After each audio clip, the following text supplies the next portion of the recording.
Seguimos contándoles toda la actualidad internacional aquí en El Mundo Ahora de France 24. Yo soy Rodrigo Sedano. Acompáñenme con los titulares. El secretario de Estado de Estados Unidos, Marco Rubio, aseguró que hoy se pondrá en contacto con Rusia para presentarle la propuesta de cese al fuego aceptada por Ucrania. Previamente, el Kremlin había indicado que esperaba una comunicación detallada de Washington antes de tomar una decisión. Y la Comisión Europea anunció aranceles compensatorios a la imposición tarifaria del 25% de Estados Unidos a los productos de acero y aluminio, medida que entraría en vigor hoy. Desde Canadá y China también se anunciaron contramedidas. Y el expresidente filipino Rodrigo Duterte ingresó en el centro de detención de la Corte Penal Internacional tras aterrizar en Países Bajos luego de ser extraditado por Manila, acusado de presuntos crímenes de lesa humanidad en Filipinas durante su campaña contra las drogas entre 2011 y 2019.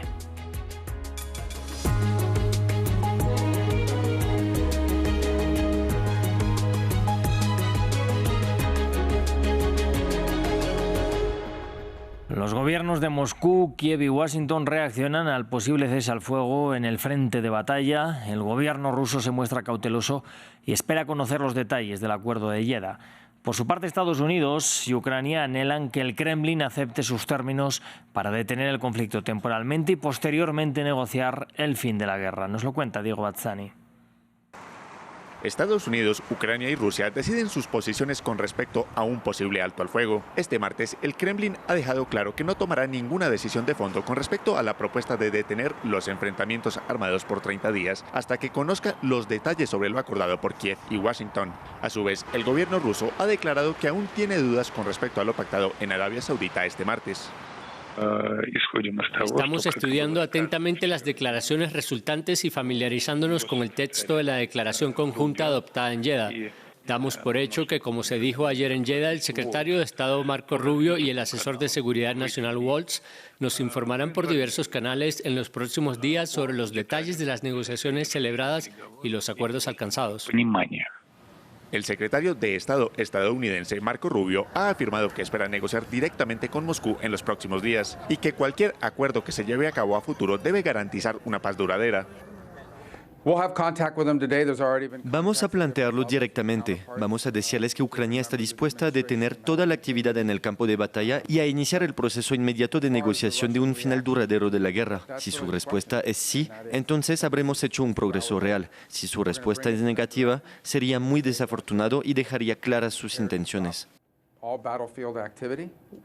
El presidente de Ucrania ha asegurado que ahora la pelota está del lado ruso en cuanto a la voluntad de hacer la paz. Además, Zelensky ha dicho que espera acciones contundentes por parte de Estados Unidos si Rusia no acepta la tregua.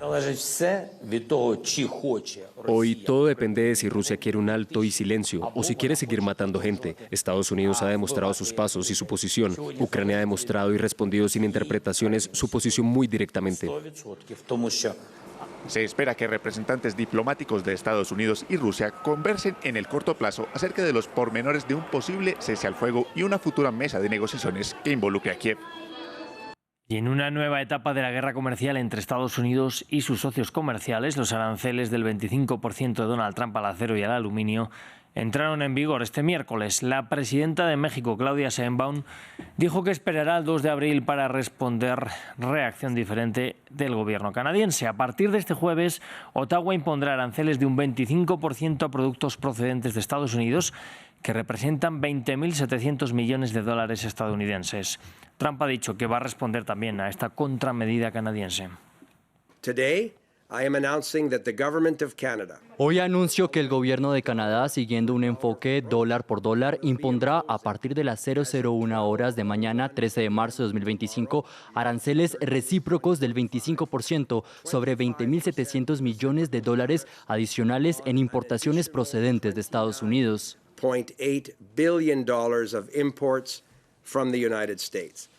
Y hablamos ahora sobre las repercusiones de las tarifas estadounidenses, pero en Europa, en represalia, el bloque comunitario anunció nuevos aranceles sobre productos industriales y agrícolas estadounidenses. Nos lo cuenta Maxime Plouviné. Avanza la guerra comercial con Estados Unidos. La Comisión Europea anunció este miércoles que impondrá contramedidas a partir del 1 de abril en respuesta a la aplicación de aranceles estadounidenses del 25% a las importaciones de acero y aluminio que afecta a los países europeos, aunque especificando que dejaba la puerta abierta a las negociaciones. Our countermeasures will be introduced in 2 steps. Nuestras contramedidas se introducirán en 2 pasos. Empezarán el 1 de abril y estarán plenamente vigentes a partir del 13 de abril. Mientras tanto, seguiremos abiertos a las negociaciones. Creemos firmemente que en un mundo plagado de incertidumbres geoeconómicas y políticas, no es de nuestro interés común cargar a nuestras economías con tales aranceles. Von der Leyen estimó que los aranceles de Estados Unidos tenían un valor de 28.000 millones de dólares y que la respuesta de la Unión Europea afectaría a la misma cantidad sobre productos estadounidenses. Por su parte, el representante comercial de Estados Unidos nombrado por Trump criticó fuertemente las represalias europeas. Si la Unión Europea actuara con la misma rapidez para abordar el exceso de capacidad mundial que para castigar a Estados Unidos, probablemente hoy estaríamos en una situación diferente. La acción punitiva de la Unión Europea desprecia por completo los imperativos de seguridad nacional de Estados Unidos y, de hecho, la seguridad internacional, y es un indicador más de que las políticas comerciales y económicas de la Unión Europea no se ajustan a la realidad. Washington ha enmarcado la medida en un intento de proteger el acero estadounidense y a los trabajadores del país en un momento en que el sector está en declive. No es la primera vez que Trump impone aranceles a los metales. Durante su primera presidencia, impuso tarifas a las exportaciones de acero y aluminio, lo que obligó a la Unión Europea a responder recíprocamente. Desde China también se han pronunciado por este alza de aranceles. Recordemos que Trump ya había doblado los aranceles del 10 al 20% a todos los productos chinos. Beijing dijo que hará todo lo necesario para defender sus intereses. China siempre ha creído que el proteccionismo no ofrece salida y que no hay ganadores en las guerras comerciales y arancelarias. Este es también el consenso general de la comunidad internacional. Las acciones de Estados Unidos violan gravemente las normas de la OMC, dañan gravemente el sistema multilateral de comercio basado en normas y no contribuyen a la solución del problema. China también tomará todas las medidas necesarias para salvaguardar sus legítimos derechos e intereses. Y el expresidente filipino Rodrigo Duterte ingresó en el centro de detención de la Corte Penal Internacional tras aterrizar en Países Bajos. Esto luego de ser extraditado por Manila, acusado de presuntos crímenes de lesa humanidad en Filipinas durante su campaña contra las drogas entre 2011 y 2019. Duterte es requerido por la CPI por estos supuestos crímenes. Prisión de Scheveningen en La Haya.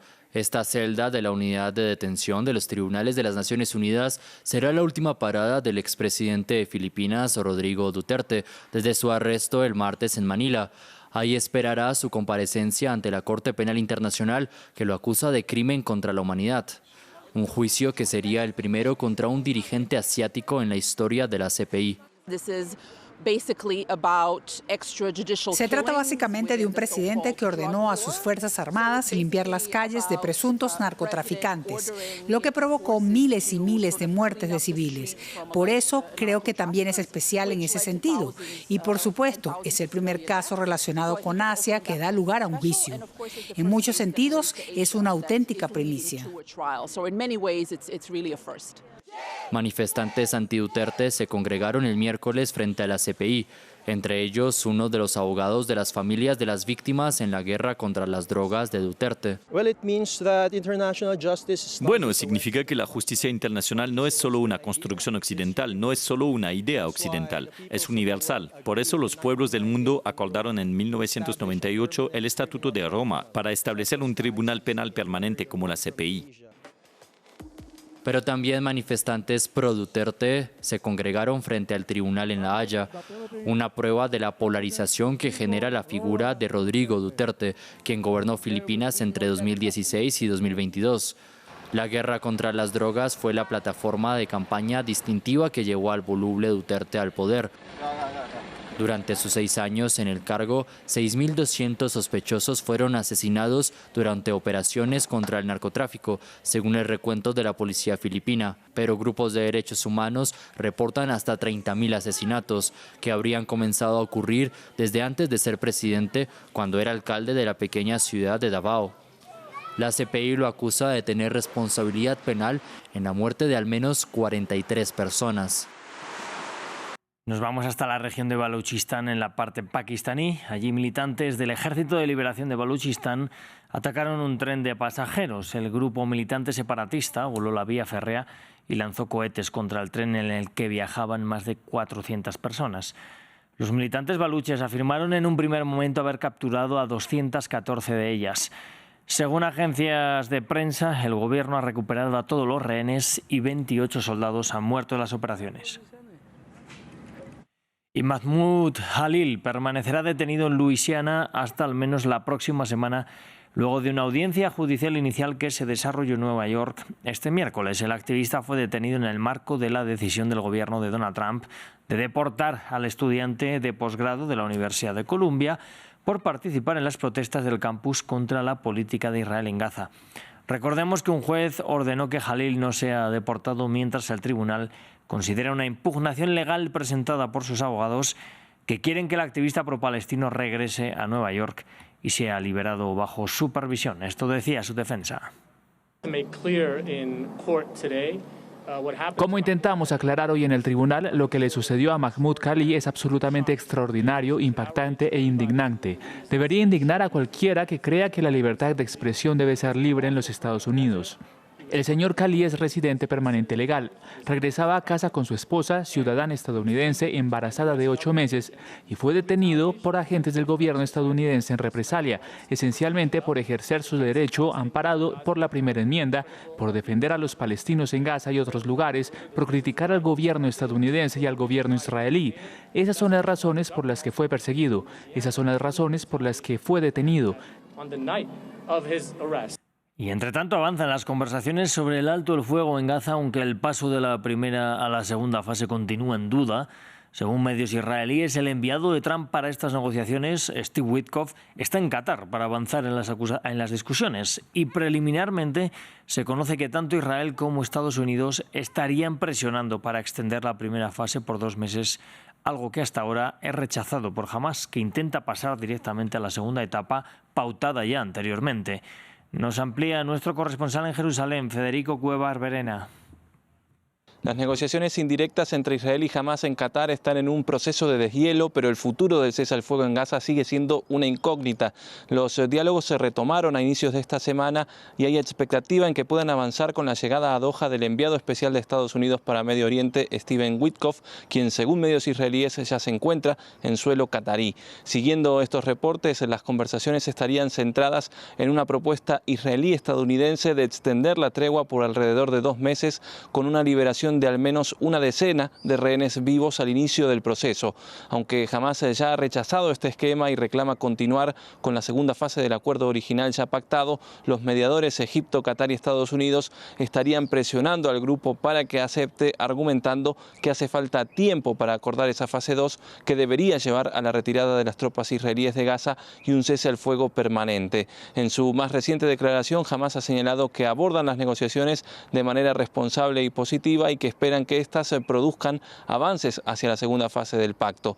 Además, uno de sus voceros alegó que mientras el grupo, dice, muestra flexibilidad, Israel torpedea los diálogos. El gobierno de Benjamín Netanyahu se niega a pasar a la próxima etapa y está aplicando medidas de presión que afirma apuntan a Hamás, pero en realidad afectan a toda la población de Gaza, como el bloqueo a la ayuda humanitaria y la desconexión de la línea eléctrica que abastecía una planta desalinizadora de agua en la franja. Estas medidas han sido criticadas por organizaciones como Médicos Sin Fronteras, que acusa a Israel de usar la ayuda como arma de guerra, cuestionamientos que se extienden a aliados de Israel como la Unión Europea y Reino Unido y a unas 50 familias de rehenes aún cautivos en Gaza. Estos parientes presentaron una petición al Tribunal Supremo israelí para que el gobierno revierta el corte de la electricidad porque aseguran eso pone en riesgo la integridad de sus seres queridos. Con el reporte de Federico desde Jerusalén nos despedimos, pero sigan conectados aquí a France 24.